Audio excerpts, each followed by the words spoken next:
రెండు విషయాలు మాట్లాడుకుందాం.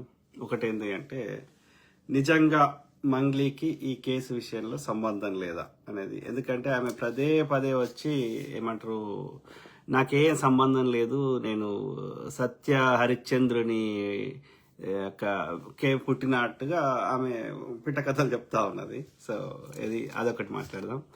తర్వాత ఇది అంటే పోలీసులు కానీ, న్యాయ వ్యవస్థ కానీ, ప్రభుత్వాలు కానీ, ప్రతిపక్ష పార్టీలు కానీ, లేకపోతే సో కాల్డ్ నేను ఇండిపెండెంట్ జర్నలిస్టులని నెత్తినోరు కొట్టుకునేటోళ్ళు కానీ, లేకపోతే నేను సామాజిక కార్యకర్తలు అన్నోళ్ళు కానీ, ప్రతి అంశం మీద స్పందించే తెలంగాణ శ్యామ్ లాంటి వాళ్ళు కానీ, పృథ్వీరాజు లాంటి వాళ్ళు కానీ, ఓకే, కొంత మీడియా కొంతవరకు పనిచేస్తుంది కానీ, బట్ ఎవరైతే సంకల్ గుద్దుకునేటోళ్ళు, నేనే బ్రాండ్ అంబాసిడర్, ప్రజా సమస్యల మీద స్పందించేటోళ్ళు అనేటోళ్ళకి ఎందుకు కనిపిస్తలేదు ఈ ఇష్యూ? అర్థమైందా? ఇప్పుడు అన్ని మీడియాల్లో గ్రౌండ్ రిపోర్ట్లు కూడా వస్తుంది కదా. ఇన్ని రోజులు ఆ బాధితులు ఏడా పబ్లిక్లకు వస్తే తమకి ఏమంటారు, ఆ వచ్చే పైసలు రావేమో వాళ్ళని భయపట్టిస్తే వాళ్ళు ఆగినరు. కానీ నిన్న మొన్న అందరూ పబ్లిక్ అర్థమైంది వాళ్ళకి, అవి మన పైసలు రావు, అది పోయి అంటే వస్తే ఎట్లా వస్తాయో ఏందో వాళ్ళకి ఏం అర్థమైతలేదు. అర్థం కాక అందరు బయటకు వస్తున్నారు. పలుగు తండ, పాల్తియా తండ, అన్ని చిన్న చిన్న గ్రామం కంటే చిన్నవి తండాలు. అంటే ఒక గ్రామంలో 2000 ఇండ్లుంటే ఒక తండాలో 400, 300, 500 కూడా ఉండొచ్చు, ఇంకా తక్కువ కూడా ఉండొచ్చు. ఓకే, సో అట్లాంటి తండాల్లో ఉన్న వాళ్ళు పైసలు ఎక్కడి వాళ్ళకి, చాలా మంది చెప్తున్నది వాళ్ళకి పైసలు లేవు. ఎక్కడైనా భూమి ఉంటే భూమి తనఖా పెట్టో, లేకపోతే అమ్ముకోనో, లేకపోతే బంగారమో, లేకపోతే చుట్టాల దగ్గర తెచ్చుకోనో, లేకపోతే బ్యాంకులలో అప్పు చేసో. ఎందుకంటే వీడు కొంతమందికి ఏది స్టార్టింగ్ లో వాడు కరెక్ట్ ఒక 2-3 నెలలు ఇచ్చిండు వాడు ఇంట్రెస్ట్, అట్లా నమ్మకం కలిగించిండు. మళ్ళీ ఆ ఇంట్రెస్ట్ వీడు ఇచ్చింది కూడా మళ్ళీ పెట్టుబడి పెట్టమన్నాడు ఇంకెక్కువ ఇస్తా అని.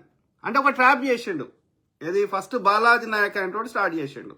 తర్వాత వీడు ఎవడు, ఈ యొక్క Madhu Nayak, okay, so Madhu Ramavath Nayak. So వీళ్ళిద్దరికి ఎవడు సహకరించిండు? వీళ్ళిద్దరు చేయలేరు. ఇంత చేయాలంటే వీనికి ఒక నెట్వర్క్ కావాలి. సో ఆ నెట్వర్క్ ఏది, ఈ యొక్క కలెక్షన్ ఏజెన్సీ పెట్టుకున్నాడు, అంటే డబ్బులు వసూలు చేసేటోళ్ళని. వీళ్ళందరికీ ఫార్చునర్ కార్లు కొనిచ్చాడు. కాబట్టి వాళ్ళేంది, ఇప్పుడు నా అన్ననో తమ్ముడో నా చుట్టుపక్కల ఉన్న వాళ్ళు అరే ఇంట్రెస్ట్ వస్తుందని నలుగురికి ఇచ్చి చూపెడితే వాళ్ళు ఇచ్చిండ్రు. అంటే ఇక్కడ ఎవరెవరు లోపం ఉంది? ఫస్ట్ బాలాజీ నాయక్ అంటుంది, తర్వాత మధు నాయక్ అంటుంది, తర్వాత వానికి ఏజెంట్లుగా పనిచేసిన వాళ్ళది. ఓకే, ఇక ప్రజలంటే సామాన్యులు ఇప్పుడు నమ్మినప్పుడు మోసం చేస్తారు. ఇక్కడ నేను సమాజాన్ని గమనిస్తుంది. ఈ భూమి మీద నేను గతంలో కూడా చెప్పిన, నేను నేర్చుకున్న జీవితంలో ఏమైనా నేర్చుకున్నారా అయ్యా అంటే, చాలా దెబ్బలు తిన్నాక జీవితంలో ఎవ్వరిని నమ్మొద్దు అయ్యా, తండ్రిని నమ్మొద్దు, తల్లిని నమ్మొద్దు, అన్నని నమ్మొద్దు, చెల్లెని నమ్మొద్దు, భార్యని నమ్మొద్దు, ఎవ్వరిని నమ్మొద్దు అనేది ఈ భూమి మీద నేర్చుకున్నాం. మన ఇండియన్స్ అన్ని జాతులలో ఉన్నారు, ఒక ఇండియన్సే లేరు. ఇండియన్స్ లో కూడా వరస్ట్ ఉన్నారు. ఓకే, ఒకప్పుడు ఇట్లా లేకుండే మనుషులు, ఇప్పుడు గలీజ్ అయిపోయారు. పైసలు చూస్తే చాలు అన్ని మర్చిపోతున్నారు. ఏం చేసుకుంటాడో వానికే తెలియదు, ఎప్పుడు చేస్తాడో వానికే తెలియదు. అయినా సరే కక్కుర్తి. అరే కష్టపడు, సంపాదించుకో, ఉన్నదానిలో తృప్తిగా బతుకు. ఇది కాదు, అది ఎక్కడి నుంచి వచ్చింది, ఎందుకు వచ్చింది, అది ఎవరిది మాకు సంబంధం లే. ఇప్పుడు నా ముందట ఉన్నది నేను అనుభవించాలి. ఏం అనుభవిస్తావు? నీ కడుపులో పట్టేదానికంటే ఎక్కువ తింటే చచ్చిపీక్తావు. అయినా సరే కక్కుర్తి అవుతలేదు. ఓకే, సో ఆ క్రమంలో ఏది ఇప్పుడు మంగ్లీ అనేట ఆమెకి ఆ పిచ్చిది, don't you feel the pain of ఇది ఆ బాధితుల యొక్క నొప్పి నీకు ఎందుకు కనిపిస్తలేదమ్మా? ముఖ్యం ఫస్ట్ ప్రభుత్వాన్ని అడుగుదాం, మంగ్లీ తర్వాత పోదాం. ఓకే, ఎందుకంటే ఇప్పుడు మంగ్లీ ఆమె ఆస్తులన్నీ అమ్మినా గానీ ఒక 50 కోట్లు వస్తాయో, సో వాళ్ళకి వేల కోట్లు ఉన్నాయి వాళ్ళకి. ఎందుకంటే ఒక్క ఊర్లో ఒక పలుగు తండాలని నాకు తెలిసి 200-300 కోట్లు ఈజీగా ఉంటాయి. ఎందుకంటే ఒక అమ్మ చెప్తున్నది, ఆమె లంబాడి డ్రెస్ వేసుకున్నది, వాళ్ళ సాంప్రదాయ డ్రెస్ వేసుకున్నది. సో ఆ అమ్మ చెప్తున్నది, ఆమె ఒక్క ఆమెనే 5 కోట్లు ఇచ్చిందంట. ఏడి అమ్మ నీ దగ్గర 5 కోట్లు అంటే, ఇంకో ఆమెను అడిగితే ఇల్లు చూపెట్టడానికి పోతుంది. ఏడి అమ్మ 2 కోట్లు ఇచ్చిన అంటుంది. ఏడి అమ్మ అంటే మా దగ్గర ఉన్నాయి. ఇప్పుడు ఏమవుతుంది, వీళ్ళు ఎక్కడో తెస్తారు అప్పు. ఇప్పుడు వీళ్ళకి అప్పు ఇచ్చిన వాళ్ళు ఊరుకోరు కదా. నువ్వు రమావతికి ఇచ్చినావా, ఎవరికి ఇచ్చినావా, దే డోంట్ కేర్. వాళ్ళు ప్రెజర్ పెడతారు, వాళ్ళ ఇంట్లో వస్తువులు ఎత్తుకోపోతారు. ఇక వీళ్ళకి ఏం చేయాలో అర్థం కాదు. ఆయనతో గడ్డి మందో పురుగుల మందో ఏది ఉంటుంది లేకపోతే ఉరితాడో ఏదో ఒకటి చూసుకుంటారు. ఎందుకంటే వాళ్ళని ఇప్పుడు వాడు వాళ్ళకి అప్పించిన ఊరుకోడు కదా, ఎట్లా? సో అంటే ఇంకా శవాలు లేస్తూనే ఉండాలనా? ఆలోచించండి, దయచేసి ఆలోచించండి. అంటే ఇక్కడ నేను గమనిస్తుంది ఏంది, సమాజంలో ఇన్ఫ్లుయెన్స్ ఉన్నోందే నడుస్తుంది. ఎందుకంటే వాడు దోసుకున్న దానిలోకి వెళ్ళి ఈ గాడి కొడుకులకు చిల్లర ఇస్తాడు కాబట్టి కథం. ఇక పేదోడు సామాన్యుడు యొక్క బీసీ ఎస్సీ ఎస్టీలు ఏమైనా పట్టింపు ఉండదు. టేకు లక్ష్మి చచ్చిపోతే రియాక్షన్ ఉండదు, కానీ దిశ అంటే ఆమె చచ్చిపోతే దెబ్బకి నెక్స్ట్ డేనే షూట్అవుట్లు జరుగుతాయి. ఆమె ఒక ఢిల్లీలో ఒక ఆమె మీద రేపు జరిగితే ఒక కొత్త చట్టమే వస్తుంది, ఎందుకంటే బాపన ఆమె. అంటే బీసీ ఎస్సీ ఎస్టీలు వాళ్ళు చచ్చిపోయినా ఏమైనా, వాళ్ళ బ్యాంకులో అప్పులు ఇయ్యరు, వాళ్ళు చచ్చిపోయినా వాళ్ళు ఏమైనా మీకు గులాంగిరి ఇవ్వాలంటే వాడు అడుక్కదినట్టు ఉండాలి. దీన్నేమో అనువాదం అంటారు. మళ్ళీ పరిపాలించడంలో అంతోరు అంత అగ్రకులాలే. మరి పోనీ పరిపాలనలో ఈ బీసీ ఎస్సీ ఎస్టీలను పెడితే వీడేమన్నా చేస్తాడా అంటే మళ్ళీ వీడు అగ్రకులం వనికే సంకనాకుతాడు. ఎట్లరా ఇది వ్యవస్థ, ఎట్లా మార్చేది? ఆలోచించండి మిత్రులు, దయచేసి ఆలోచించండి. సిగ్గు శరం ఉంటే ఇప్పుడు ఏ పొలిటికల్ పార్టీ చూడండి, బీజేపీ సపోర్ట్ చేస్తలేదు, ఇష్యూలో కొట్లాడతలేదు. కవిత నేనే ఇక ఇదని ఇలా కొత్త పార్టీ ఉన్నప్పుడు బీఆర్ఎస్ ఉన్నప్పుడు పీకిందంట, మొత్తం ఐఎక్స్ బీఆర్ఎస్ దోసుకున్న దాన్ని అన్నిట్లో భాగస్వామి అయింది, 20 లక్షల వాచ్ పెట్టుకున్నది. ఇలా నేను ఒక బ్రాండ్ అంబాసిడర్ ఉంటుంది. ఏ పార్టీ అన్నది చూడండి, మళ్ళీ అధ్యక్షుడు ఉంటాడు, సోకాల్డ్ అగ్రకులమోడే ఉంటాడు. అర్థమైందా? అయితే ఏ పార్టీలు ఉన్నా బాపనోడే ఉండాలి. బుద్ధిజంలో కూడా బాపనోడే ఉంటాడు. దానికి యొక్క ప్రెసిడెంట్లు క్రిస్టియానిటీకి ఫస్ట్ పోయింది బాపనోడే, ఇస్లాంకి ఫస్ట్ కన్వర్ట్ అయింది బాపనోడే. అంటే ఏడున్నా అధికారం పైసలు మా ఇలా పెట్టుకోవాలి, మిగతా వాళ్ళంతా నీకు గులాంగిరి చేయాలి. అంటే ఇలా బీఆర్ఎస్ పార్టీ అన్నా, అది టీఆర్ఎస్ పార్టీ అని కవిత పెట్టినా, ఇంకోటి పెట్టినా, అయితే ఎల్లిగాడు మల్లిగాడు ఇంకోటి ఉంటాడు. ఆడాడు గుండూరు కాపోడు ఎల్లిగాడు, తీన్మార్ ఎల్లిగాడు, ఈడనే కవిత ఎల్మామే. మరి ఏం చేయాలరా, మేమేం చేయాలరా? అయ్యా బాంచందరా నీ కాలు మొక్కాలనా? ఎందుకమ్మా కవితమ్మ కొట్లాడతలేదు ఇష్యూలా? ఎందుకురా బీజేపీ యొక్క సోకాల్ నాయకులైన బండి సంజయ్, లుచ్చగాడు, గుండు అరవింద్ గాడు ఎందుకు మాట్లాడతలేరా? ఇక బీఆర్ఎస్ అయితే దొంగలు. ఈ బాలాజీ నాయక్ బీఆర్ఎస్, వాడు జెడ్పీటీసీ టికెట్ కావాలని బీఆర్ఎస్ లో ఉన్నాడు. మధు నాయక్ బీఆర్ఎస్ లో ఉన్నాడు. ఒక్కొక్కటి 20 కార్లు వేసుకొని, ఈ యొక్క ఫార్చునర్ కార్లు, లౌడల కార్లు వేసుకొని వాళ్ళు ఇది ఏమంటారు ఎంజాయ్ చేస్తారు. ఎవడి పైసలు ఎవడు ఎంజాయ్ చేస్తున్నాడు? లంజా కొడుకులారా, మీరు ఎంజాయ్ చేయాలంటే మీరు కష్టపడండి రా, ధర్మబద్ధంలో వ్యాపారం చేసుకోండి రా. ఎవరిని పేదోని పైసలు తీసుకొని నువ్వేంద్ర ఎంజాయ్ చేసేది లంబడి కొడక?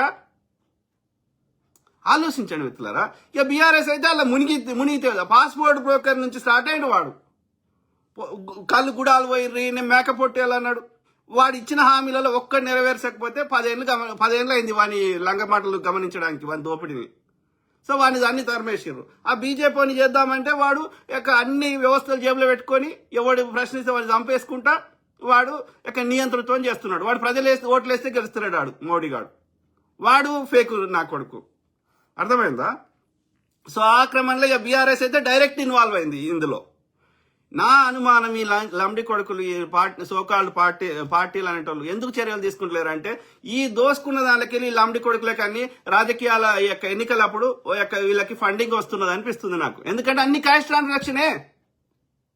ఇప్పుడు ఆడ మార్వాడోళ్ళ మీద చర్యలు తీసుకోరా, గోకుల్ చాట్ అని పెట్టిండు లంబడి కొడుకు. ఇంత అన్ని సోడాలు బోడాలు వేసి ఇంత పెద్దగా చేస్తాడు వాడు.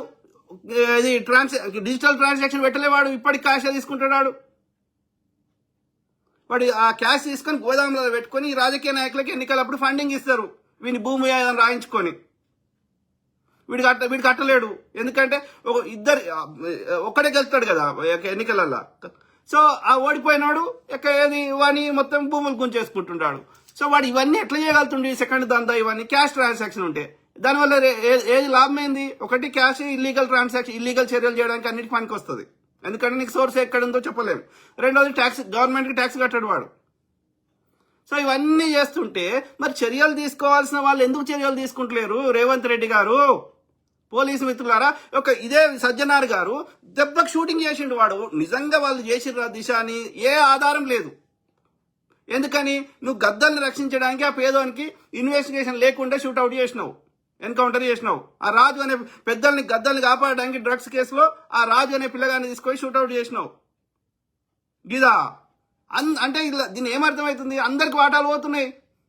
నయీం కేసు 2,000 కోట్లు వాటితో వసూలు చేపించారు, వాడిని లేపేసారు. మరి 2,000 కోట్లు అడిగిపోయినాయి అంటే వాళ్ళ పోలీసు వాళ్ళకి పోయి ఉంటాయి, వాళ్ళ న్యాయవాదులకు పోయి ఉంటాయి, వాళ్ళ బీఆర్ఎస్ పార్టీకి అయితే మొత్తం పోయి ఉంటాయి.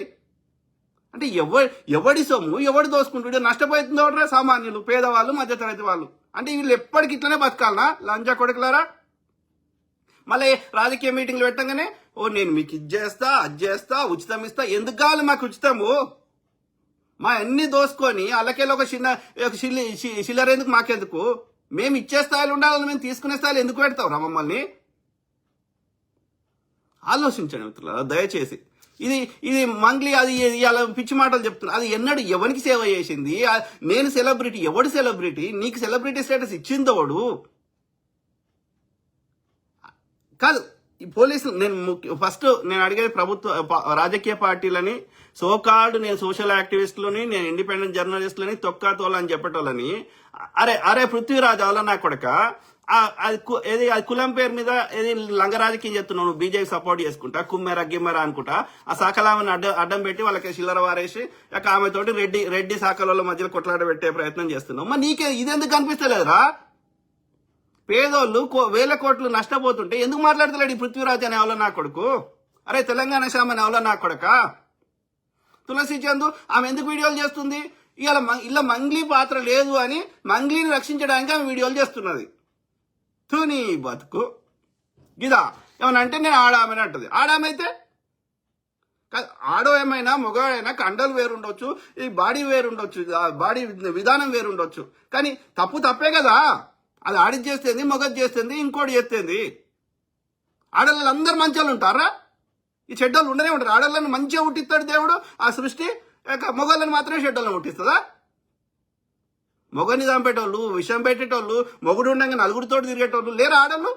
ఇప్పుడు కాదు, చరిత్రలో ఎప్పుడు చూసినా లేరా? ఆడవాళ్ళంతా మంచోళ్ళేగా, ఆడిది కాబట్టి రక్షించాలా?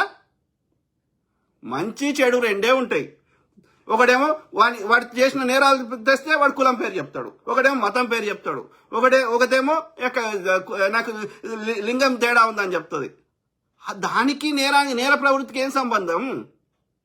కడలి సత్యనారాయణ అంటే ఒక ఆమె అత్తగారిల్లు నాది కాదంటే, అవ్వగారిల్లు నాది కాదు, అత్తగారిల్లు కాదంటే సిగ్గుశరం ఉండాలి కదా. అడ్డమైన స్టేట్మెంట్ ఇవ్వకూడదు కదా, వాస్తవాలు చెప్పాలి కదా. దానికి సంకల కురుపులు అయితే నేను బట్టలు ఇప్పుకొని తిరుగుతుందంట. గిదా ఒక ఆడిది ఒక పబ్లిక్ లో వచ్చి మాట్లాడే ముచ్చట్లా ఇవి పబ్లిక్ ఇష్యూసా? ఆడదానికి తల్లిగారిల్లు దాందే, అత్తగారిల్లు దాందే. మొగనికి ఒక ఓన్లీ తండ్రిదే, అత్తగారిది దాని కాదు. వాస్తవాలు చెప్పాలి కదా. కట్నం కట్నం కట్నం చెడ్డది అంటారు. ఎవరికి చెడ్డది? ఎవరికి ఇస్తున్నావు? ఒక పెళ్ళైన కొత్త జంటకి కొత్త లైఫ్ స్టార్ట్ చేయడానికి ఈడు తండ్రి సైడ్ ఉన్న వాళ్ళు అంతా ఇచ్చేసినప్పుడు నీ బిడ్డకి నువ్వు ఇచ్చుకోవడానికి అది కట్నం ఎట్లయితుంది? రావులే, వాళ్ళు బతకొద్దా? కొత్త లైఫ్ స్టార్ట్ చేయాలని బిందెలు మంచాలు అన్ని ఇచ్చినప్పుడు వాళ్ళకు కొత్త లైఫ్ స్టార్ట్ చేయాలని ఎవరు దోషినా వాళ్ళు ఇస్తారు. చుట్టాలు వాళ్ళు వచ్చిన గిఫ్ట్లు ఇస్తారు. ఈ అత్తగారి సైడ్ వాళ్ళ ఇల్లు సంసారం మొత్తం నీకే అప్పచెప్తారు.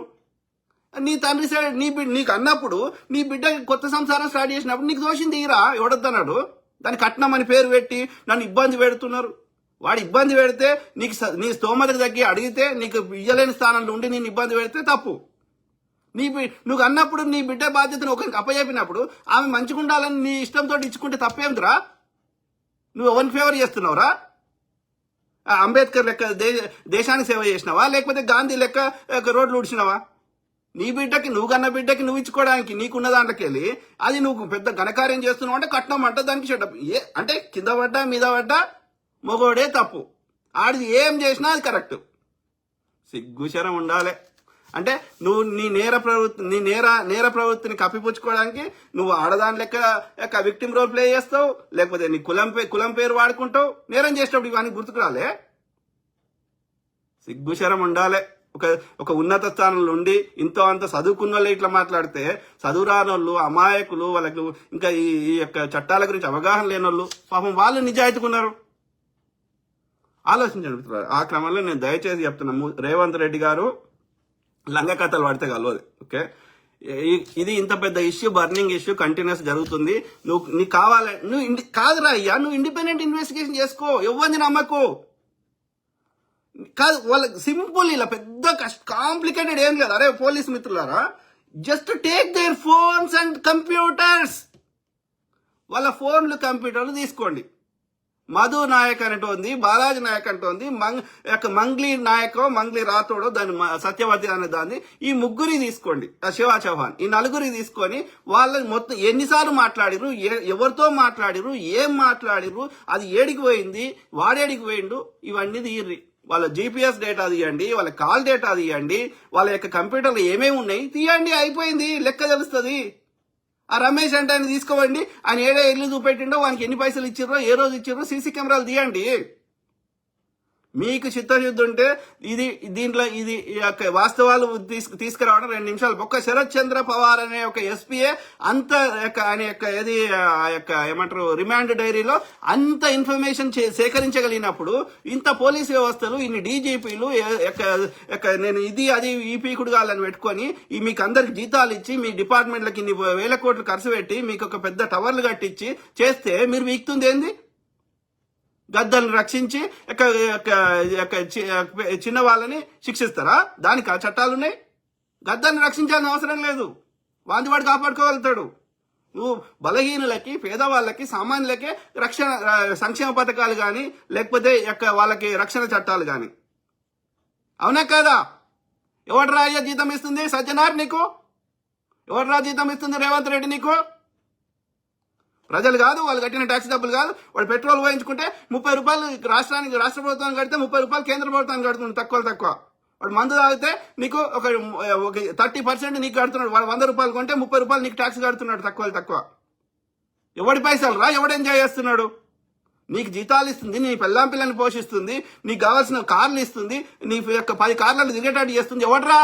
రేవంత్ రెడ్డి, సజ్జనార్, డీజీపీ శివధర్ రెడ్డి, జితేందర్. ఎవడు? పేద సామాన్యులు కాదా? ఎన్నికల ముందు వచ్చి నీతి వాక్యాలు చెప్పుడు కాదు. ఆలోచించండి మిత్రులారా, దయచేసి ఆలోచించండి.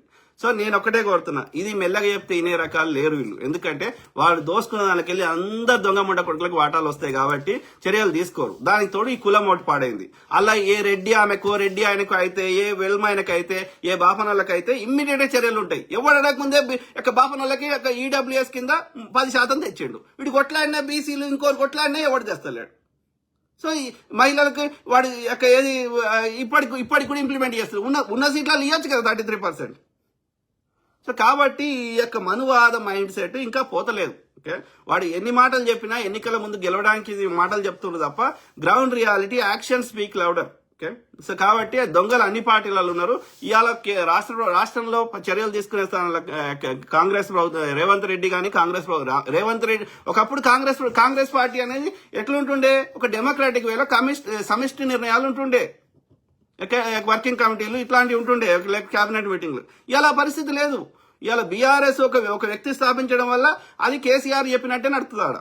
వాడికి జగన్ చెప్పినట్టు నడుస్తుంది వైసీపీలో, లేకపోతే ఆడ చంద్రబాబు నాయుడు చెప్పిన నడుస్తుంది, ఆడ మోడీ అనే లుచ్చనా కొడుకున్నాడు. ఒక డెమోక్రాటిక్ వేలో ఒక సమిష్టి నిర్ణయాలు జరిగేది కాంగ్రెస్ పార్టీలోనే. యూపీఏ 1 అయినా యూపీఏ 2 అయినా అట్లుండే. అట్లాంటిది ఇలా రాష్ట్రంలో కాంగ్రెస్ పార్టీని రేవంత్ రెడ్డి ఏమంటారు, ఒక సమిష్టి నిర్ణయం నుంచి ఒక రేవంత్ రెడ్డి బట్టి వీళ్ళిద్దరు కలిస్తే అయిపోయా. వీళ్ళిద్దరేగా, ఒక ఆయన వెల్మ, ఒక ఆయన రెడ్డి అయినా, ఒక ఆయన మాల అయినా, వీళ్ళిద్దరు కలిస్తే అయిపోయాయిగా. ఇంకా మిగతా వాడు ఎవ్వడు ఉమ్మడి చెక్కడిగా, వాళ్ళది ఊరు లేదు, పేరు లేదు. ఆ పరిస్థితికి దీన్ని డెమోక్రాటిక్ నుంచి ఒక నియంతృత్వాన్ని తీసుకొచ్చి పాడదొప్పారు. మాట్లాడు సీఎం గారు. చిన్న అపోలో హాస్పిటల్ ఓపెనింగ్ కి, లేకపోతే వాడవందో స్పా ఓపెనింగ్ కి, ఆందోందో రిసెప్షన్ కి పోయేంత టైం నీకు ముఖ్యమంత్రికి ఆడపాడైంది. అంటే నీకు ఏరే పనులు లేవా? ఒక సినిమా గద్దర్ అవార్డ్స్ అని దానికి 3 గంటలు పోయి కూర్చున్నాడు, 3 గంటలు 4 గంటలు పోయి కూర్చున్నాడు రేవంత్ రెడ్డి. అంటే నీ ఒక రాష్ట్రాన్ని 4 కోట్ల మంది ప్రజల యొక్క పరిపాలించడానికి కావాల్సిన టైము, దాని నిర్ణయాలకి నీకు లేని ఒక అవార్డు ప్రోగ్రామ్ కి 4 గంటలు కూర్చునేంత, వందో సినిమా థియేటర్ ఓపెనింగ్ కి 4 గంటలు పోయేంత, ఇంత చిన్న వాటికి ఒక ముఖ్యమంత్రి స్థాయి వ్యక్తి 4 కోట్ల ప్రజలకు ప్రతినిధి పోయేంత టైం నీకు దగ్గర ఎక్కడిది? వాడు దేశాలు తిరిగేంత టైం ఎక్కడిది మోడీకి 24 గంటలు పనిచేయడానికి? అంటే మీరు పరిపాలన చేస్తలేరు. ఆడ కూడా బ్యాక్ ఎండ్ లో కూడా నిర్ణయాలు తీసుకుంటుండ్రు, మీరు పేరుకే ఉన్నారు. ఉంటే ఆ చిన్న చిన్న వాడికి ఒకవేళ నిజంగా టైం ఉన్నా కానీ ఆ చిన్న చిన్న వాడికి పోవాల్సిన అవసరం ఏంది? ఒక ముఖ్యమంత్రి స్థాయి వ్యక్తి ఆలోచించండి మిత్రులు. సో ఆ క్రమంలో నేను ఏమంటున్నా అంటే దీనికి పరిష్కారము వీళ్ళకి మెల్లగా చెప్తే అర్థమయ్యే స్థాయిలో వాళ్ళు లేరు కాబట్టి ద ఓన్లీ సొల్యూషన్ ఈజ్ ఎవరైతే బాధితులు ఉన్నారో, నేను మధ్యవర్తి సుబ్బారావు వీళ్ళ గురించి మాట్లాడతలే, లేకపోతే ఆ మీడియా గురించి మాట్లాడతలే. ఓకే, వాళ్ళు ఎక్స్పోజ్ చేస్తున్నారు ఈ ఇష్యూని, దాని డైడౌన్ కాకుండా చచ్చిపోకుండా దానికి న్యాయం దొరికేదాకా వాళ్ళు ఎక్స్పోజ్ చేస్తున్నారు, వాళ్ళ మీడియా అందరినీ అప్రిషియేట్ చేస్తున్నారు.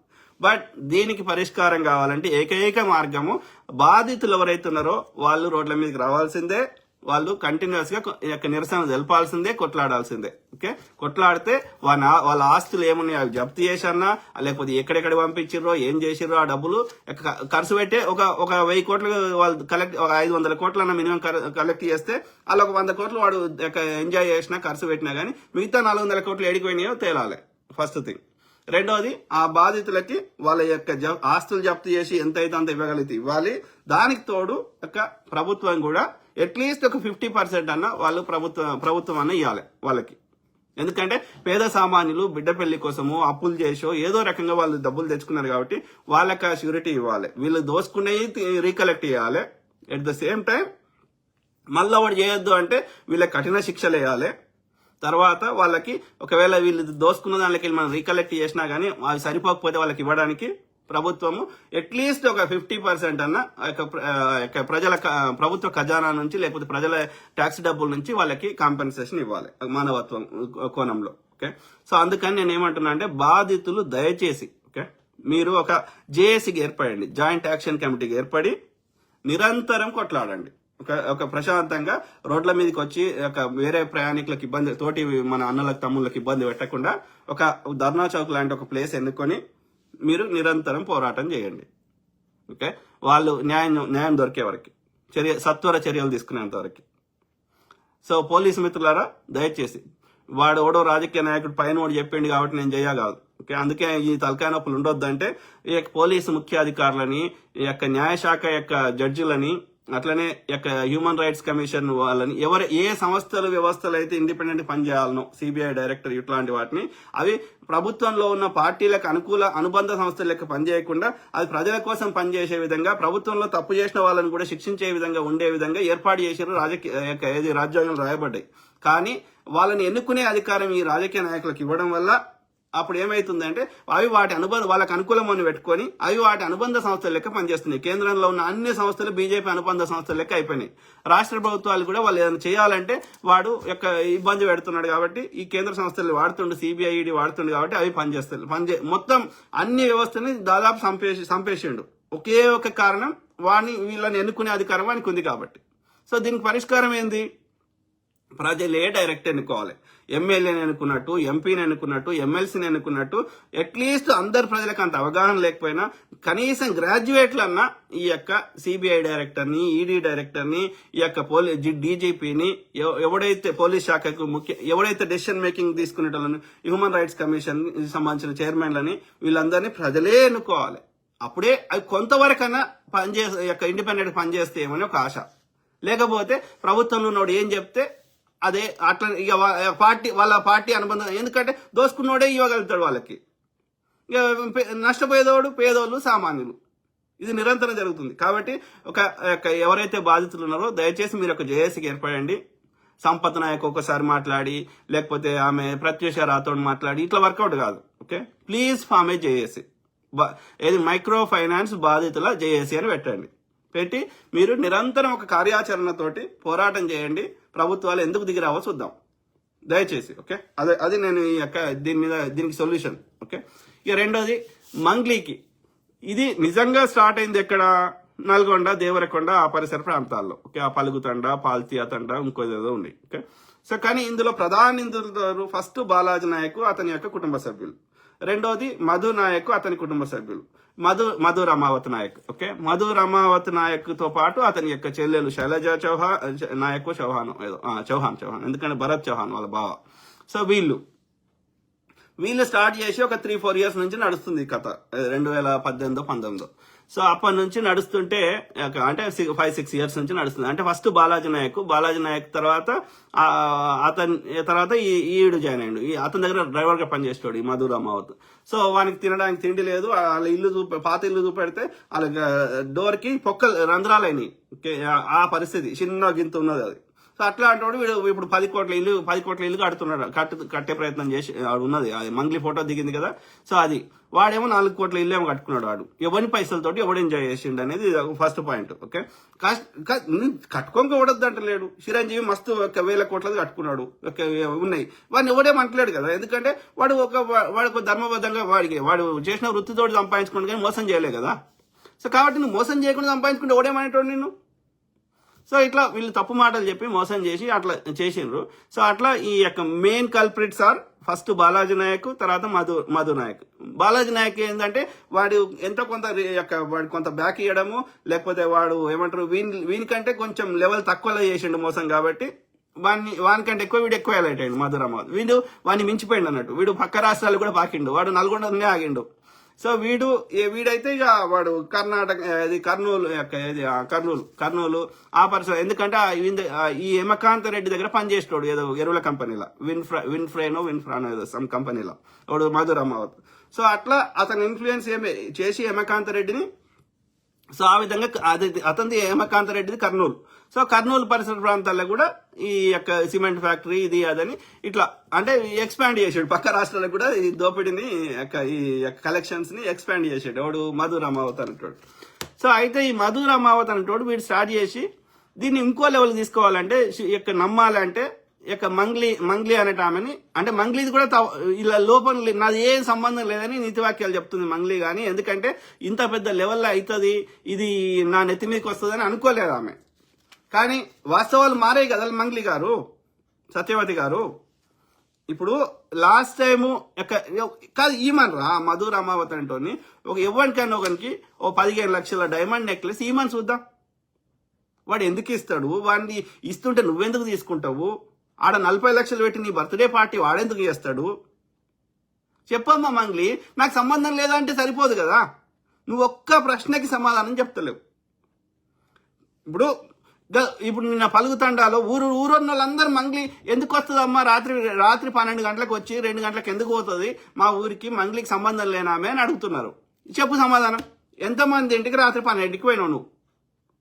ఇక పోతే నీ వ్యాపారం కోసం పోతే పోయినావేమో కానీ ఒక ఊరికి పల్లెటూరికి నువ్వు ఎన్నిసార్లు పోయినావు? రాత్రి 12కి వాళ్ళ ఇంటికి పోయి భోజనం చేసి వాళ్ళు మటన్ తెచ్చి ఫిష్ తెచ్చి అన్ని నీకు మంచి విందు ఏర్పాట్లు ఎందుకు చేస్తాడు? మధు రామావత్ ఇంటికి ఎందుకు పోయినావు నువ్వు రాత్రి 12కి? నువ్వు ఒక్కదానికి పోయినావా? నువ్వు నీ చెల్లెలు అందరిని తీసుకొని ఎందుకు పోయినావు? మధు రామావత్ నీ చెల్లెని ఇంద్రావతి చౌహాన్ని పెళ్లి చేసుకుంటా అని అందరికి చెప్తుంటే నీకు చెవులకు ఇన్ రాలేదా? ఇలా నాకు సంబంధం లేదంటున్నావు కదా. ఎన్నిసార్లు మాట్లాడినావు? రమేష్ రామావత్ అనే అబ్బాయి క్లియర్ గా చెప్తున్నాడు, నేను ఈ యొక్క మధు రామావత్ దగ్గర పనిచేస్తున్నాన్న. నేనే శివ చౌహాన్ అంటే మంగ్లీ వాళ్ళ తమ్మునికి ఒకసారి 70 లక్షలు, ఇంకొకసారి 70 లక్షలు, అది కూడా ఒక స్పోర్ట్స్ ఇట్లా ఉంటది కదా ఆ బ్యాగ్ల 2 సార్లు, తర్వాత 30 లక్షలు ఆయన సొంత పైసలు ఆ పిల్లగాని. ఒకసారి వాళ్ళ నాయన 10 లక్షలు ఇచ్చిండు మధు రామావత్కి, ఇంకోసారి 30 లక్షలు ఈ అబ్బాయి తీసుకుపోయి ఇచ్చిండు. ఎక్కడ ఇచ్చినా ఏ అపార్ట్మెంట్లు ఇచ్చినా అన్ని చెప్తున్నాడు ఆయన. రమేష్ రామావత్ అన్నట్టు ఆయన ఎవరి దగ్గర? మధు రామావత్ దగ్గర పనిచేస్తాడు. ఇది మల్లేపల్లి ఆఫీస్ లో, ఇది గ్లోబల్ ఉంది కదా గోకుల్ నందన్ ఇన్ఫ్రా GNI అని. సో ఇంత క్లియర్ గా చెప్తున్నాడు. ఎవడెవడో పైసలు తీసుకుపోయాడు, భరత్ చౌహాన్ వచ్చి తీసుకుపోయాడు. ఇన్ని చెప్తుంటే నాకు సంబంధం లేదంటే ఇప్పుడు ఆ పిల్లగాడు చెప్తున్న వాటిలలో చెప్పు వాడికి సమాధానం. చెప్పదు. ఎందుకంటే అలా చెప్తుంది అనుకో మొత్తం వాస్తవాలు వస్తాయి కదా. 25 లక్షలు నీకు ఎందుకు ట్రాన్సాక్షన్ అయినాయి? నువ్వు నెల రోజులకే నీ ఇల్లు కొనుక్కున్నా మళ్ళీ వాపస్ ఇచ్చినా అంటున్నావు. మరి వాళ్ళ బాధితులు ఏమంటున్నారు? మేము 3 నెలలు మంగ్లీ ఉన్న ఇంటికి పోయినామని చెప్తున్నారు. డెఫినెట్లీ ఇవన్నిటిని బట్టి, ఈ చర్యలను బట్టి మాకేమర్థమవుతుంది ఒక సామాన్యుడిగా, ఓకే, ఒక ఇండిపెండెంట్ గా ఈ ఇష్యూలో ఇన్వాల్వ్ కాకుండా ఒక ఇండిపెండెంట్ గా వాస్తవాలను అనలైజ్ చేస్తే, ఓకే, ఇక్కడ ఏమర్థమవుతుందంటే డెఫినెట్లీ అట్లీస్ట్ లాస్ట్ 1 ఇయర్ నుంచి మంగ్లీకి సంబంధం ఉంది ఈ విషయంలో. వాడు కలెక్ట్ చేసిండు కానీ ఆ కలెక్ట్ చేసిన డబ్బులను ఎక్కడికి పంపాలి, ఏం చేయాలనే దాంట్లో నీ పాత్ర ఉంది అని మాకు క్లియర్ గా అర్థమవుతున్నది. ఎందుకంటే నీకున్న రాజకీయ కాంట్రాక్ట్లు కావచ్చు, నీకున్న ఇండస్ట్రియల్ కాంట్రాక్ట్ కావచ్చు, నీకున్న కేంద్ర మంత్రులు కావచ్చు, ఈ డబ్బులని ఎక్కడికి పంపాలి, ఎవరికి పంపాలి అనే దాంట్లో నీవు కీలక పాత్ర పోషించావు. ఎందుకంటే వాడికి మధు రామావతి అనేవానికి అన్ని కాంటాక్ట్ లేవు. వానికి పైసలు వసూలు చేసే వరకే కాంటాక్ట్ ఉంది. వాడి నెట్వర్క్ ఎందుకంటే సేమ్ కమ్యూనిటీ కాబట్టి, బంజారా కమ్యూనిటీ కాబట్టి, విత్ ఇన్ ద కమ్యూనిటీలో వానికి వాళ్ళ యొక్క ప్రజల బలహీనతలు తెలుసు కాబట్టి వాడి ప్రాపర్ ఏజెంట్లను పెట్టుకొని వాడు వసూలు చేసిండు. ఈ వసూలు చేసిన 500 కోట్ల 1000 కోట్ల అనేది అది కరెక్ట్ నంబర్ అనేది పోలీసులు తేల్చాలి.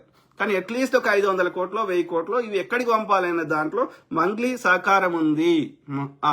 బినాన్స్ క్రిప్టో కరెన్సీ అకౌంట్, అది బినాన్స్ అనేది ఒక యాప్ ఉంది.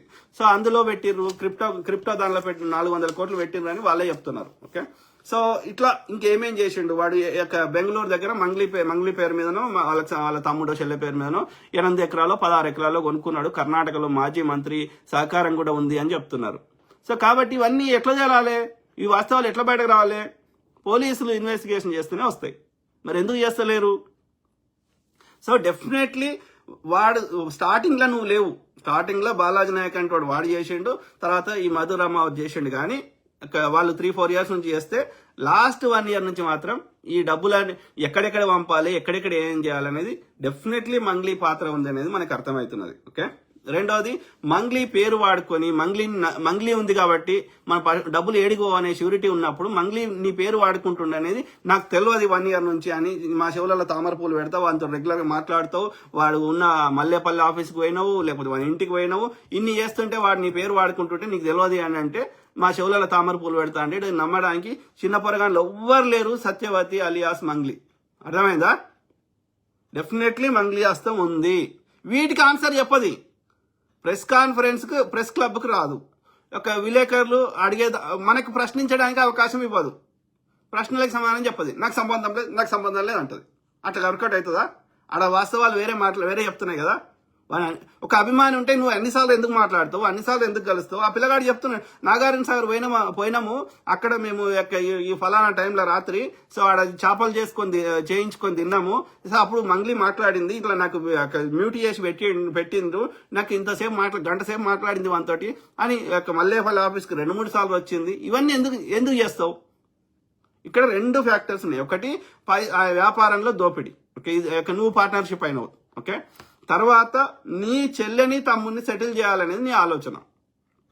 సో ఆ క్రమంలో నీ చెల్లెని వానికి ఇచ్చి పెళ్లి చేస్తే వాడు, ఎందుకంటే వాడు ఫార్చునర్ కార్లలో తిరుగుతున్నాడు, వాడు 1000 కోట్లు ఉన్నట్టుగా నీకు డబ్బులు కనిపిస్తున్నాయి వచ్చేటి పోయేటి అని ఇవన్నీ తీసుకొని సిమెంట్ ఫ్యాక్టరీలో పెడుతున్నారు, లేకపోతే అక్కడ భూములు కొనుక్కుంటున్నారు, లేకపోతే ఆ బైనాన్స్ అకౌంట్లో పెడుతున్నారు. ఈ పైసలన్నీ తీసుకొని రకరకాలు చేస్తారు కాబట్టి నీకు పైసలు కనిపిస్తున్నాయి బిగ్ అమౌంట్. సో వీడికి పైసల పరంగా కూడా గట్టిగా ఉన్నాడు, ప్లస్ బీఆర్ఎస్ లో ఒక నాయకుడు ఉన్నాడు, వాడు ఎదగాలనుకుంటున్నాడు. సో కాబట్టి బ్రైట్ ఫ్యూచర్ కనిపించింది నీకు అప్పుడు. ఇది వీడి ఒక పెద్ద కుట్ర ప్లాన్ జరుగుతుంది, ఇది మోసం జరుగుతుంది అనేది నీవు అంటే నీకు అంత ఆలోచించే శక్తి లేదు, ఓన్లీ పైసలే కనిపించినాయి. సో డెఫినెట్లీ నీ చెల్లెని తమ్ముని సెటిల్ చేయాలని చెల్లెని వానికి ఇస్తే సెటిల్ అయిపోతుంది చెల్లె లైఫ్. నీ తమ్ముని వానితోటి వ్యాపార పార్ట్నర్షిప్ చేద్దామని ప్రయత్నం చేసినావు. సో అట్లా నువ్వు ఒక పెద్ద లెవెల్లో స్కెచ్ చేసినావు. అది ఇట్లా రివర్స్ కొడుతుంది, ఇట్లా ప్రజలు రియలైజ్ అవుతారు ఈ మోసంలో అని నువ్వు గ్రహించలేకపోయినావు. ఇప్పుడు నాకు సంబంధం లేదంటే కాబట్టి నేను ఒకటే కోరుతున్నా. సో డెఫినెట్లీ లాస్ట్ 1 ఇయర్ నుంచి మంగ్లీకి డెఫినెట్లీ సంబంధం ఉంది. ఆమెకు తెలియకుండా ఏమీ జరగలేదు. కానీ తులసి చంద్ అనే పిచ్చిది, ఓకే, వాళ్ళ మొగుడు ఏంటంటే తులసి చంద్ మొగుడు, ఈమెనేమో ఇంటి పేరు చెప్పదు, ఎప్పుడు తులసి చందు అని పెట్టుకుంటుంది, మొగన్ పేరు తోక తలిగించుకుంటుంది. మొగుడు ఏం చేస్తాడు, చందు తులసి అని పెట్టుకుంటాడు. ఓకే, ఇద్దరు జర్నలిస్టులు, వాళ్ళ ఒరిజినల్ పేర్లు ఇప్పటికీ ఇంటి పేర్లు ఎవరికి చెప్పరు, అర్థమైందా? ఈమె బీసీ అని చెప్పుకుంటుంది కానీ నా అంచనా ప్రకారం ఆమె దళితే, ఆమె కూడా. ఓకే, వాళ్ళ మొగుడైతే దళిత్ మాదిగా అనుకుంటా. సో ఆర్ఎస్ ప్రవీణ్ కి బాగా క్లోజ్ ఫ్రెండ్ అంట, ఎవరు, తులసి చంద్ వాళ్ళ మొగుడు. సో వాడు ఆర్ఎస్ ప్రవీణ్ బీఆర్ఎస్ లో వచ్చిండు. ఆ బీఆర్ఎస్ పార్టీ వాళ్ళు చెప్పినట్టు ఉంటది. ఆ బీఆర్ఎస్ పార్టీకి సంబంధించిన లోపాలను ఏనాడు ఎత్తి చూపెట్టది, ప్రశ్నించదు. తెలంగాణలో ఏం అభివృద్ధి అని కళ్ళు మండుతాయి. వాళ్ళ మొగందేమో ఖమ్మము, ఆమెనేమో కర్నూలు, ఎన్నో రాయలసీమలో కర్నూలు ఏమో, కర్నూలు అనుకుంటా. సో ఇది పరిస్థితి. ఇక తెలంగాణ మీద సవితి ప్రేమ చూపెడుతుంది ఎప్పుడు చూసినా. తెలంగాణలో ఏ కొత్తది కానీ అది ఒక ఇథనాల్ ప్లాంట్ పెడితే వద్దా, మహారాష్ట్రలో ఉంటే నొప్పి కాదు ఈమెకి, ఆంధ్రప్రదేశ్లో ఉంటే నొప్పి కాదు, దేశమంతా ఢిల్లీలో ఉంటే నొప్పి కాదు. కానీ తెలంగాణలో ఏది ఉన్నా పాపం అమాయక ప్రజలను రెచ్చగొట్టాలి, ఈడ ఏం పెట్టుబడులు పెట్టవద్దు, అభివృద్ధి కావద్దు. ఆమెను ఒకటే ఒక విషయంలో నేను ఏది అప్రిషియేట్ చేసిన స్టార్టింగ్ లో, ఏంటంటే బీజేపీ తప్పిదాలని సామాన్యకు అర్థమయ్యే తెలుగు భాషలో మంచిగా చెప్తుండే ఫ్యాక్ట్స్ తోటి. గంతకు మించి మిగతా అన్ని విషయాల్లో ఆమె ఫెయిల్యూరే ఉంది. కారణం స్వార్థ ప్రయోజనాలే. ఓకే, సో కాబట్టి నేను దయచేసి ఏం కోరుతున్నా అంటే, ప్రజలారా ఎవడేం చెప్పినా గుడ్డిగా నమ్మకండి. ఓకే, సో అంత దందా అయిపోయింది. రాజకీయ పార్టీలు దొంగలే ఉన్నారు, సోషల్ యాక్టివిస్టులు అందరూ, మా కుల పెద్దలు అంటాడు అందరూ పైసా పైసా పైసా, అందరు దందా చేస్తున్నారు. అర్థమైందా?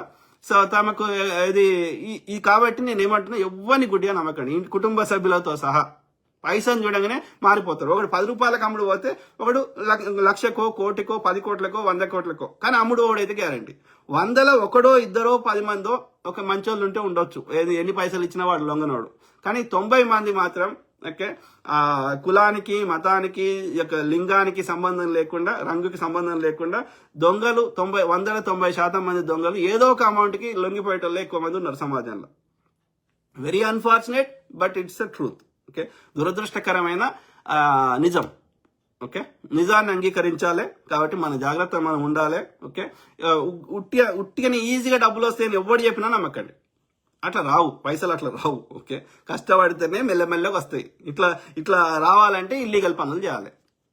అది ఇప్పుడు నెలంతా పని చేస్తే దానికి ఎన్ని పైసలు వస్తాయి, ఒకరోజు వండుకుంటే ఎన్ని పైసలు వస్తాయి, ఇల్లీగల్. డ్రగ్స్ అమ్ముతే ఎన్ని పైసలు వస్తాయి, న్యాయబద్ధంగా ఉంటే ఎన్ని వస్తాయి. కాబట్టి నువ్వు ధర్మబద్ధంగా పని చేసుకుంటే మెల్లగా వస్తాయి పైసలు, మెల్లమెల్లగా కొన్ని వస్తాయి. నువ్వు ఎక్కువ డబ్బులు తక్కువ టైంలో రావాలంటే ఇల్లీగల్ పనులే చేయాలి. అర్థమైందా? సో ఆ ఇల్లీగల్ పనులు, అవి ఇల్లీగల్ ఎందుకన్నారు? ఎందుకంటే దానివల్ల జనాలకు నష్టం జరుగుతుంది కాబట్టి, డ్రగ్స్ తీసుకుంటే ప్రాణాలు పోతాయి కాబట్టి, వ్యభిచారం ఒక అమ్ముకుంటే ఇంట్లో పెళ్ళామ్ముగుడి మధ్యలో సఖ్యత పోతుంది కాబట్టి, కుటుంబాలు నాశనం అయిపోతాయి, కుటుంబ వ్యవస్థ వీక్తుంది కాబట్టి, ఈ ఒక స్త్రీ ఒక పురుషుడితో కలిసి ఉండే అనుబంధం అవన్నీ చచ్చిపోతాయి, ఫ్యామిలీ ప్రేమ అనురాగాలు కాబట్టి, మనిషిని ఒక వస్తువు లెక్క చూసే విధానం తయారవుతుంది కాబట్టి అది ఇల్లీగల్ అని పెట్టిర్రు. అర్థమైందా? అది ఇల్లీగల్ పెట్టిరంటే దానికి ఒక కారణం ఉంది, దానికి ఒక చర్చ జరిగింది, దాని పార్లమెంట్లో కానీ అసెంబ్లీలో కానీ చర్చలు జరిగినాయి, అందరి అభిప్రాయాలు తీసుకొని చట్టం చేసారు. ఎందుకంటే జాతి ప్రయోజనాలు కాపాడడం కోసం. కాబట్టి దానికి భిన్నంగా మనం చేస్తే నేరం అవుతుంది. కానీ మా నేరం చేస్తేనే డబ్బులు ఎక్కువ వస్తాయి. కాబట్టి అడ్డదారుల డబ్బులు కావాలంటే నేరం చేయాలి, అంటే జాతికి ద్రోహం చేయాలి. సో కాబట్టి ఆ పరిస్థితికి తీసుకురావద్దు. ఓకే, అందరం వీకేది ఒక రోజు. కాబట్టి ఉన్నన్ని రోజు సంతోషంగా బతుకుదాం, ఉన్నదానిలో తృప్తిగా. ఓకే, తృప్తిగా బతికితే 4 రోజులు ఎక్కువ బతుకుతాం. అర్థమైందా? లేకపోతే 40 ఏళ్ళకే డయాబెటీస్లు, బీపీలు అన్ని లోపలికే వస్తాయి రోగాలు. బయట వెనకట పాము గరిచి తేరు కలిసి బయటకెళ్ళి వచ్చేటి రోగాలు. ఎందుకంటే ఫెసిలిటీస్ అక్కడ లేక. ఇప్పుడు ఫెసిలిటీస్ బాగానే ఉన్నాయి, ఇప్పుడు రోగాలన్నీ లోపలికెళ్ళి వస్తున్నాయి. ఎందుకు వస్తున్నాయి? నీ జీవన విధానం ఖరాబ్ అయింది కాబట్టి, నీ మనసు కుళ్ళు అయింది కాబట్టి, విషమైంది కాబట్టి, ఓకే, అడ్డదారులు వెతుక్కుంటున్నావు కాబట్టి. సో కాబట్టి దయచేసి ఓకే, ఎవరిని గుడ్డిగా నమ్మకండి, అడ్డదారులు వెతుక్కోకండి. ఓకే, ఈజీగా పైసలు రావు, ఉన్నదానిలో తృప్తిగా బతకండి. ఓకే, ఎవరికి చూపెట్టుకునేది కాదు ఇది. ఓకే, అర్థమైందా? ఉన్నదానిలో సంతోషంగా బతకండి, ఫస్ట్ థింగ్. ఓకే, నీ కామెంట్స్ చూద్దాం. ఎవరు? Hi brother Neelakanthi Kumar. ఎవరు? రిషికేష్ అన్న, జాగ్రత్త అన్న, ఎంత చెప్పినా ఎవరు మారరు, నువ్వు అండ్ నీలాంటి వాళ్ళు జాగ్రత్తగా ఉండాలి, లేదంటే ఈ దుర్మార్గులు ఏమైనా చేస్తారు. కరెక్టే బ్రదర్. మరి ఎవ్వరు మాట్లాడకపోతే సమస్య ఎట్లా పరిష్కారం అవుతుంది అనేది ఎవరి వాళ్ళు ఆలోచించుకోవాలి. ఓకే, పోయేటప్పుడు ఇప్పుడు నేను ఎవరైనా, నేనే కాదు ఎవరమైనా సో ఎంత కాపాడుకున్నా ఎవరో స్పీకేదే కదా, జోతా ఓనేదో ఏదైతే అది కానీ. ఓకే, కానీ ఎండ్ ఆఫ్ ద డే మారాలి. మన వ్యవస్థలు, ఆ చట్టాలు ఇవన్నీ పెట్టుకున్నది ఎందుకోసం? అందరి బాగు కోసం, కొందరి బాగు కోసం కాదు. ప్రతి రిసోర్సు, ప్రకృతిలో నుంచి వచ్చే ప్రతి రిసోర్సెస్ అందరికీ అందాలి. కొంతమంది గద్దలు ఎత్తుకోవతామంటే చూస్తూ ఊరుకోకూడదు. కాబట్టి ఈ వ్యవస్థ మారాలంటే కొట్లాడాలంతే, తప్పదు. There is no. ఆ రాయి శిల్పం కావాలంటే దెబ్బలు తినాల్సిందే. So at the same time ఇప్పుడు అంబేద్కర్ గారి ఇంట్లో 14 మంది ఉంటే ఆయన ఒక్కడే గ్రాడ్యుయేట్ అయ్యిండు. ఇప్పుడు ఆయన ఒక్కడే ఆయన ఇబ్బంది పెట్టినా సరే ఆయన కొట్లాడడం వల్ల ఇలా దళితుల బతుకులు ఎంతో కొంత మారినాయా మారలేదా? So there is no easy way. మార్పు కావాలంటే కొట్లాడాల్సింది అంతే. కొట్లాడితే ఇబ్బంది పెట్టడం, ఎందుకంటే వాడు దోసుకునేవాడు బలవంతుడు కాబట్టి డెఫినెట్లీ ఇబ్బంది పెడతాడు, దుష్ప్రచారాలు చేస్తాడు, నీ ఆర్థిక మూలాల మీద దెబ్బ కొడతాడు, ఇంకా రకరకాలుగా అనుకున్న అస్త్రశస్త్రాలన్నీ వాడతాడు. అయినా సరే మనం కొట్లాడాలి, ఎందుకంటే నష్టపోతుంది మనందరం కాబట్టి. మెజారిటీ ప్రజలు నష్టపోతున్నారు కొంతమంది దుర్మార్గుల వల్ల కాబట్టి. తప్పదు. There is no shortcut. చేద్దాం, ఉంటుంటా పోతాం కానీ చేద్దాం, ఉన్న రోజులే తీద్దాం. సో మసూద్ ఖాన్, నమస్తే అన్నగారు. నమస్తే to all my brothers, sisters, friends, everyone. Okay, వాస్తవం తెలుసుకుందాం, నిజంలో బతుకుదాం. నిజాన్ని అంగీకరించకపోతే నువ్వు మార్పు కావాలని కోరుకోవడం లేదని అర్థం. సింపుల్.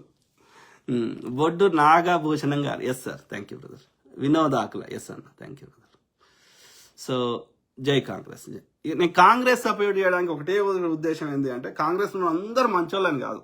ఎందుకంటే ఈ పార్టీలకి ఆ పార్టీకి పోతారు, ఆ పార్టీలకి ఈ పార్టీకి వస్తారు కాబట్టి వాళ్ళు దోసుకునే మెంటాలిటీ అవి ఇవి కొంచెం డిఫరెన్స్ ఉండొచ్చు పార్టీ సిద్ధాంతపరంగా కానీ, బట్ కాంగ్రెస్ అందరు పర్ఫెక్ట్ అని సపోర్ట్ చేస్తలేను. కానీ ఇప్పుడు నాకు ఛాయిస్ ఏంది, ఇప్పుడు కుర్చీని అయితే ఖాళీ కూర్చుండే పెట్టారు కదా. సో ఉన్నోళ్ళల్లా గెలిచే అవకాశం ఉన్న వాళ్ళల్లా ఎవడు తక్కువ దొంగను వాడిని సపోర్ట్ చేయాలి కదా, తప్పదు కదా. ఆ కుర్చీ ఖాళీ కూర్చుండే పెడితే వాడిని సపోర్ట్ చేయొద్దు, కానీ కూర్చుండే పెట్టారు కదా, ఎవరినో ఒకరిని కూర్చుండే పెడతారు కదా. కూర్చుండే పెట్టినప్పుడు తక్కువ దొంగని చేస్తే నాకు తక్కువ నష్టం జరుగుతుంది. కాబట్టి బీజేపీ ఘరానా దొంగ, బీఆర్ఎస్ బీజేపీకి ఏమంటారు ఆల్మోస్ట్ ఈక్వల్. కాబట్టి వీళ్ళందరితో కంపేర్ చేసి కాంగ్రెస్ బెటర్ కాబట్టి వాడిని సపోర్ట్ చేస్తున్నాం. వాడు కూడా తింటాడు కావచ్చు 10-20 రూపాయలు, కానీ still better than BJP BRS. అర్థమైందా? వాడు 20-30 రూపాయలు తిన్నా సరే కాంగ్రెస్ వాడు 70 రూపాయలు నాకు ఖర్చు పెడుతుండు కదా. వాడైతే 3 తరాలు దోసుకోపోతారు కదా బీజేపీ బీఆర్ఎస్ వాళ్ళు. నాకు మాట్లాడే స్వేచ్ఛ కూడా లేదు కదా. కాబట్టి నేను తక్కువ దొంగ సపోర్ట్ చేస్తా గెలిచే అవకాశం ఉన్న వాళ్ళకి. అర్థమైందా? అదే తోక పార్టీలకు సపోర్ట్ చేస్తే వాడు గెలవడు పీకాడు, మళ్ళీ వాడు వీనికంటే ఎక్కువ దోసుకుంటాడు. సో నాగభూషణం ఏమంటున్నారు, good message sir, thank you brother. Boddu Nagabhushanam brother. So Mohammed Irfan, very very good, thank you brother. So ఒకటే నేను ఇవన్నీ చెప్పే ఉద్దేశం ఏంటంటే, ప్రజలకి చైతన్యం అయితే, వాస్తవాలు గ్రహిస్తే, ఒకటి మీరు కూడా నా లెక్క కొట్లాడగలుగుతారు, అట్లీస్ట్ మోసపోరు. ఈ రెండు జరుగుతాయి. సరైన నిర్ణయాలు తీసుకోగలుగుతారు విషయం పరిజ్ఞానం వస్తే. కాబట్టి నా నెత్తినోరు కొట్టుకొని చెప్తున్నా.